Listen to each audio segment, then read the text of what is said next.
In 2024, naval power is back in high demand. The Littoral Combat Ship was supposed to be the US Navy's low-cost, high-tech answer to coastal security missions against terrorists. Yet the whole concept was sunk even before the first ship was built, and the Navy has now been decommissioning LCS hulls, even as Congress demands they keep being built. It's like the military-industrial complex is force-feeding the Navy all the leftovers it doesn't like on purpose. So why did the Navy build the Littoral Combat Ship in the first place? Where did everything go so wrong? And is the ship class doomed for good, or can it be saved and still serve a role in the modern Navy?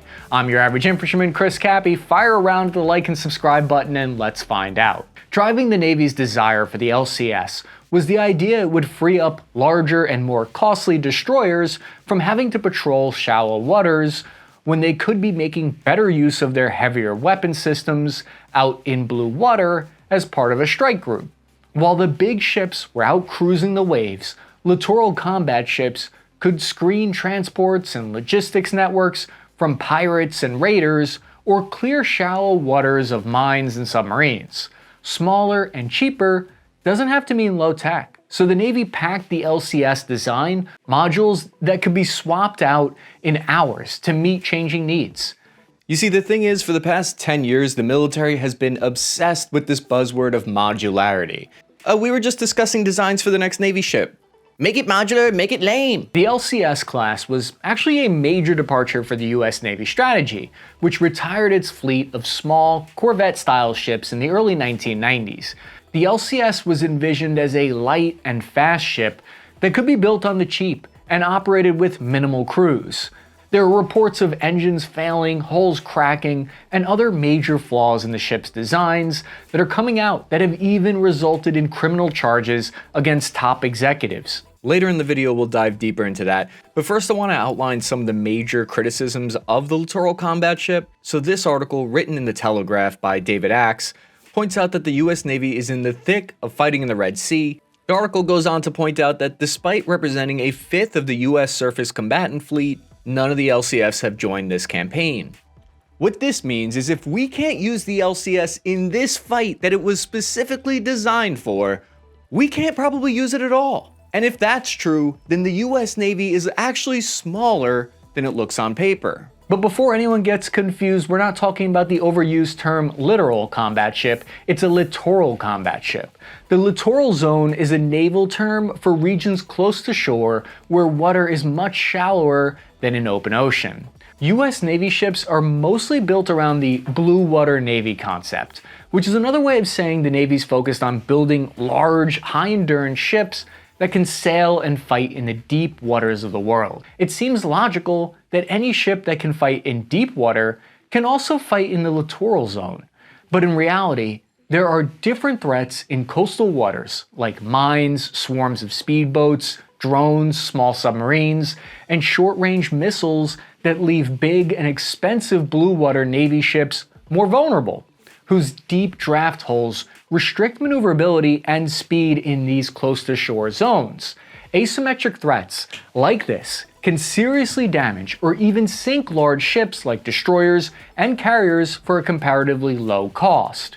The USS Cole bombing in the year 2000 is a textbook illustration of this threat, when a small fiberglass speedboat loaded with C4 was able to blow a 40-foot hole in the side of a guided missile destroyer while she was refueling in the Yemeni port of Aden. 17 sailors were KIA along with 37 injured by the Al-Qaeda kamikaze attack. To combat these threats and maintain control over coastal regions, navies around the world build escort ships, patrol boats, and corvettes that are smaller, cheaper, and more maneuverable in shallow waters. I know ship types can get a little bit confusing, especially since different navies across the world often use different names for the same size or role. But the basics are corvettes are your smallest ships, then frigates are the next size up, then destroyers followed by cruisers, and finally aircraft carriers are typically the largest ships in a fleet. The United States retired the last of their patrol vessels and Knox-class frigates in the early 1990s at the end of the Cold War during the great downsizing to a peacetime navy. But the bombing of the USS Cole and the growing emergence of piracy hotspots around the globe showed US Navy ships built for large-scale naval warfare just weren't cutting it. Rather than stick with traditional ship classes, the US Navy wanted something more forward-thinking than simple corvettes that could replace aging platforms, rapidly switch mission specialties, and still screen larger vessels during large-scale combat operations. So by October 2001, the first design requirement for what would become the Littoral Combat Ship was drawn up, and new Chief of Naval Operations, Admiral Vern Clark, was really on board with the idea. Clark made the Littoral Combat Ship his #1 budget priority for 2003. He even assigned $15 billion to develop the ship, even before any real analysis of the idea and design could be done. You have to remember the climate and attitudes of the early 2000s to really understand how this sort of buy first, ask questions later project could ever get approved. The 9/11 attacks were less than 2 years old at the time, and the world was in the early days of the global war on terror. The US was about to invade Iraq, which has a strategically important littoral zone on the Persian Gulf, and there were two major concerns that terrorists could strike and disrupt harbors along with global shipping routes. The US Navy needed coastal warships, and it needed them fast. With such a fuzzy, unclear role for the LCS concept, it didn't take long for mission creep to set in and rapidly add cost, complexity, and complacency. Littoral combat ships were supposed to be fast, yet cheap, advanced, yet minimally crewed, versatile, yet small enough to maneuver in coastal waters. All of these competing requirements sound like an obvious Achilles heel in hindsight, but the Navy was convinced that new technologies and new construction techniques could bring all these objectives together in nice, neat, cost-saving harmony. At the heart of this belief was the mission module concept, where large sections of the ship were built as empty space that different modules could be inserted into using just a few cranes at commercial port facilities. Theoretically, this could be done in just a few hours, and mission modules could be stored at various forward bases or allied ports around the world, allowing an LCS to just dock up, swap out its mission modules, and be back out to sea within a day with all new capabilities adapted to new operations. If the idea worked as well as expected, it would allow ships to be built cheaply and quickly, while simplifying logistics and adding future capabilities as each mission module came out of testing. Early cost projections indicated an initial shipbuilding cost of $200 million, while each mission module would cost around $150 million, which was a real steal considering the cost of destroyers and cruisers would be well over $1 billion each in the early 2000 money. Ongoing costs were also supposed to be low, as advanced automation of ship systems would keep crew requirements low, potentially as little as 40 sailors per ship. To sweeten the deal, the LCS and its mission modules could replace old ship classes that were obsolete and near the end of their lifespans, particularly Avenger and Osprey classes of mine countermeasure ships. This would save even more money in the long term, allowing more of the Navy's budget to be invested in the LCS and new technologies. Development of the LCS progressed rapidly, and prototypes were submitted in 2004 by Lockheed Martin, General Dynamics, and Raytheon. The design by Lockheed Martin and General Dynamics was selected to go forward with 2 vessels each for evaluation in sea trials to see which would be chosen as the official LCS design. But in 2005, the Navy decided to just fund both designs anyway and go forward with 2 variants of the LCS. It takes time to set up shipyard equipment and train construction crews on how to build a new ship class. So if both designs were judged good enough for sea trials, the Navy hoped building both designs in parallel would speed up construction. These 2 variants would be the monohull Freedom class and the futuristic-looking Trimaran Independence class, with the first ships launching in 2006 and 2008.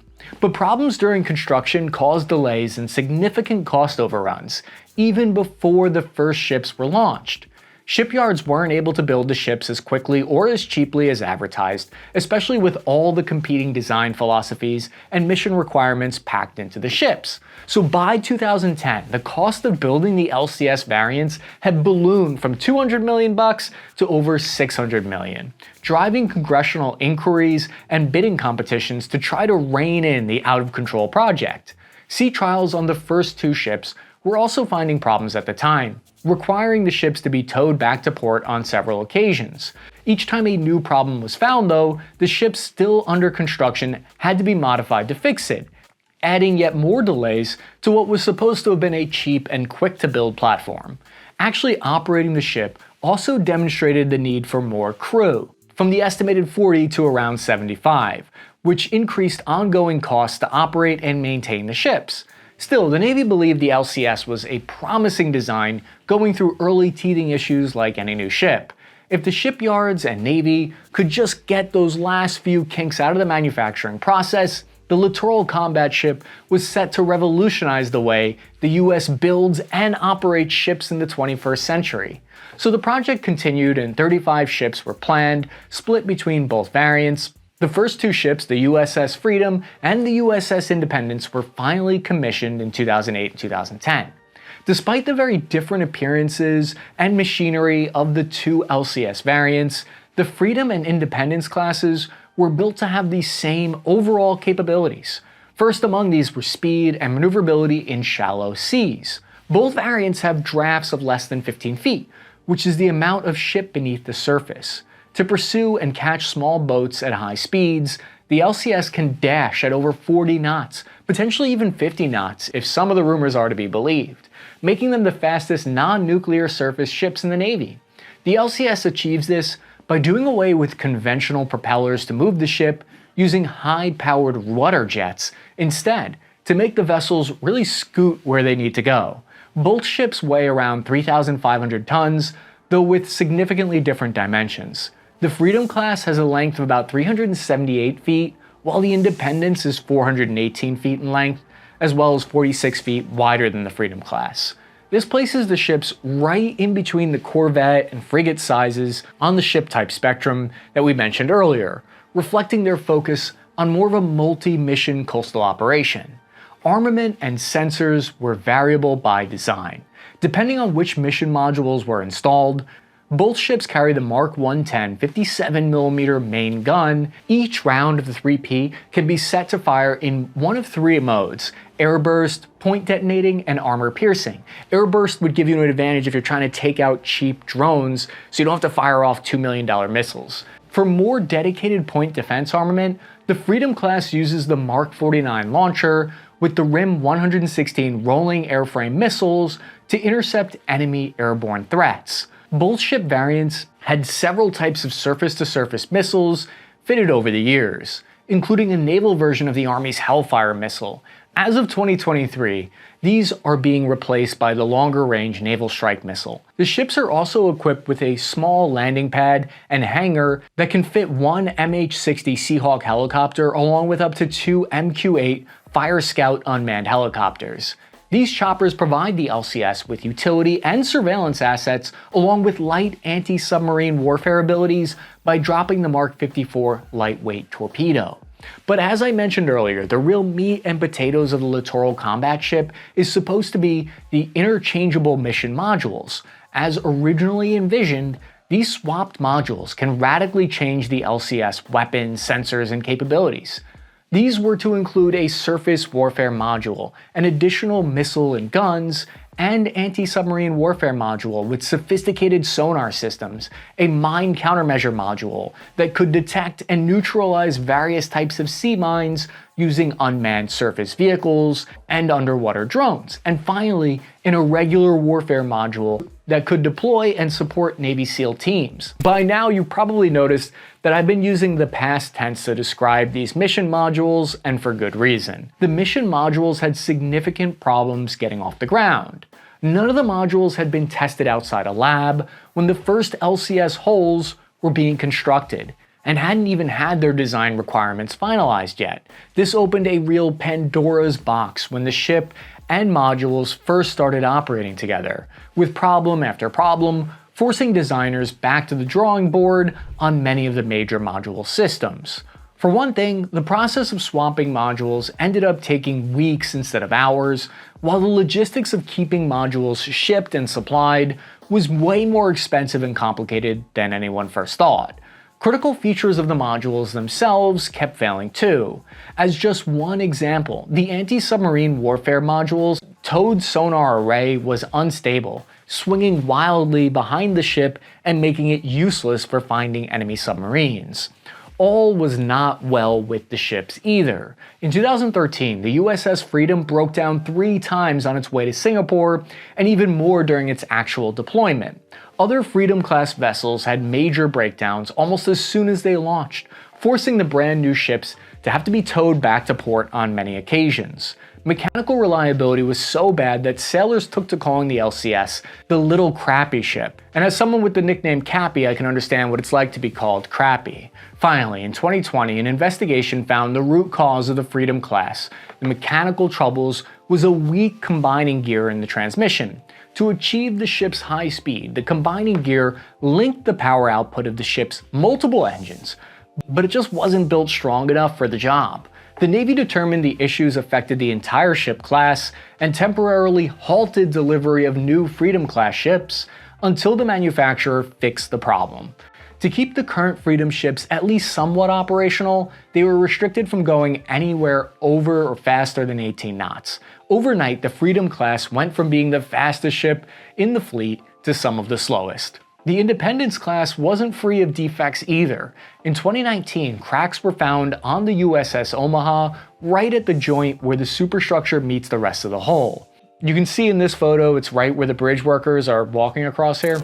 Initially, NAVSEA Systems Command said that since the cracks were above the waterline and less than 6 inches in length, they didn't endanger the crew or affect operations. But cracks started emerging in other Independence-class vessels, affecting 6 in total. It was becoming clear this was a manufacturing defect and not just a one-off case of bad luck. Despite early assurances that cracks were minor, the Navy quickly reversed course and issued a standing order that any ship with cracks in the hull could not go faster than 15 knots, nor could they operate in sea state 5 or above. Basically, the ships were restricted to less than half speed and couldn't leave port if there was even moderate weather. The sea state scale goes all the way up to 12, so having a warship restricted to sea state 4 or below is just adding insult to injury at that point. The Independence-class ships are constructed by Austal USA down in Mobile, Alabama, although the company is headquartered in Australia. According to annual earnings reports, Austal earned $89 million in profits during fiscal year 2020, their second highest on record.